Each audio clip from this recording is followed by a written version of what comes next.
அரசியலில் இருந்து விலகும் சசிகலா, கதரும் ஆதரவாளர்கள், மகிழ்ச்சியில் எடப்பாடி. நண்பர்களே, நம்ம அதிமுக தொண்டர்களாக இருந்தீங்க அப்படின்னா மறக்காம நம்ம சேனலை சப்ஸ்கிரைப் பண்ணிட்டு இந்த வீடியோக்கு ஒரு லைக் பண்ணிருங்க. அனைத்திந்திய அண்ணா திராவிட முன்னேற்ற கழகத்தை பொறுத்த வரைக்கும் நம்ம அனைவருக்குமே தெரியும், எடப்பாடி பழனிசாமி பொதுச்செயலராக இருக்கிறார். குறுகிய நாட்கள் பொதுச்செயலராக இருந்தவர் சசிகலா அம்மையார். ஜெயலலிதா அம்மையார் மரணத்துக்கு பின்பு சசிகலா அம்மையாரின் மூலமாகத்தான் அனைவரும் ஒன்று சேர்க்கப்பட்டு எடப்பாடி பழனிசாமி முதலமைச்சர் பதவி கொடுக்கப்பட்டது.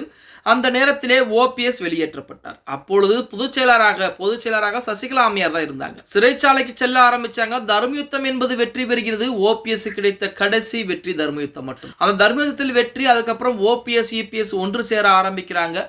அதன் காரணமாக வெளிப்பாடாக ஓபிஎஸ் உடைய முயற்சியால் சசிகலாவும் டிடினரும் வெளியேற்றப்படுறாங்க. சசிகலா அம்மையார் சிறைச்சாலைக்கு போன சமயத்திலே ஓபிஎஸ் மேடை ஏறி ஸ்வீட் கொடுத்தெல்லாம் கொண்டாடியதாக கூட செய்திகள் என்பது அந்த காலத்திலே வெளியாகி கொண்டது.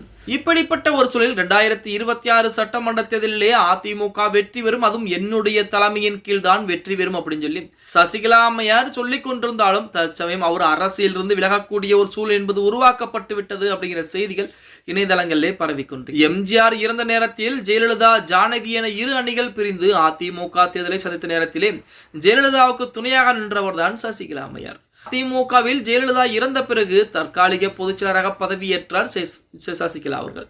காலம் அந்த பதவியில் இருந்த அவர் 2017 செப்டம்பர் 12ஆம் தேதி அதிமுக பொதுக்குழு கூட்டம் கூடி பொதுச்செயலாளர் பதவியிலிருந்து நீக்கப்படுகிறார். ஜெயலலிதாவுடன் இணைந்த அளவுக்கு அதிகமாக சொத்து சேர்த்த வழக்கிலே சிறையில் அடைக்கப்பட்டார். இப்போது பொதுச்செயலராக இருந்த எடப்பாடி பழனிசாமி, சசிகலா, ஓபிஎஸ், தினகரன் அனைவரையும் கட்சியிலிருந்து அடியோடு நீக்கினர். மூவரும் 3 திசையில் பயணம் செஞ்சுட்டு வந்தாங்க. தற்போது 2026 சட்டமன்ற தேர்தலுக்காக கூட்டணி கணக்குகள் தொடங்கப்பட்ட நிலையிலே டிடிவி தினகரன், ஓபிஎஸ் இருவரும் திமுக கூட்டணி இணைய போவதாக கூட செய்திகள் என்பது வெளியாகி கொண்டது. அண்மை காலமாக டிடிவி தினகரன் திமுகவிற்கு சாதகமாகவே பேசி வருவதை பார்க்க முடிகிறது அப்படின்னே கூட சொல்ல. ஓபிஎஸ் இந்த தேர்தலில் திமுக வெற்றி பெறும் என உறுதியளித்திருக்கிறார். ஆனால் சசிகலா திமுகவுக்கு எதிராக பேசி வருவதால் அவர் தனித்து விடப்பட்டார் அப்படின்னு சொல்லப்படும். சசிகலா தற்போது அதிமுக கூட்டணியிலும் இல்லை, திமுக கூட்டணிக்கு எதிராகவும் கருத்துக்களை தெரிவித்து வருகிறார். இந்த நிலையில் தொடர்ந்து அவர் அரசியல் இருந்து அடியோடு அகற்றப்படுவார் என அரசியலாளர்கள் புறம் கூறுகிறார். அவர் அதிமுகவிலே இணைந்து கொள்ளலாம் என நமது சசிகலா அம்மையார் ஏகப்பட்ட வேலைப்பாடுகளை பார்த்திலுமே எடப்பாடி பழனிசாமி அப்படிங்கிற மாபெரும் ஒரு நபர் இருக்கக்கூடிய காரணத்தால் அதிமுகவிலே இணைந்து அவர் இணைத்துக் கொண்டாலும் தொண்டர்கள் ஏற்றுக்கொள்வார்களா அப்படிங்கிறது மிகப்பெரிய ஒரு. இப்ப ஓபிஎஸும் டிடிவி தினகரனும் திமுகவின் பக்கம் சாய ஆரம்பிச்சிட்டாங்க. ஆனால் சசிகலா அம்மையார் திமுகவிற்கு எதிராகத்தான் பேசிக்கொண்டு இப்படிப்பட்ட ஒரு சூழலில் அவர் அரசியலிலே தனித்து விடப்பட்டிருக்கிறார்.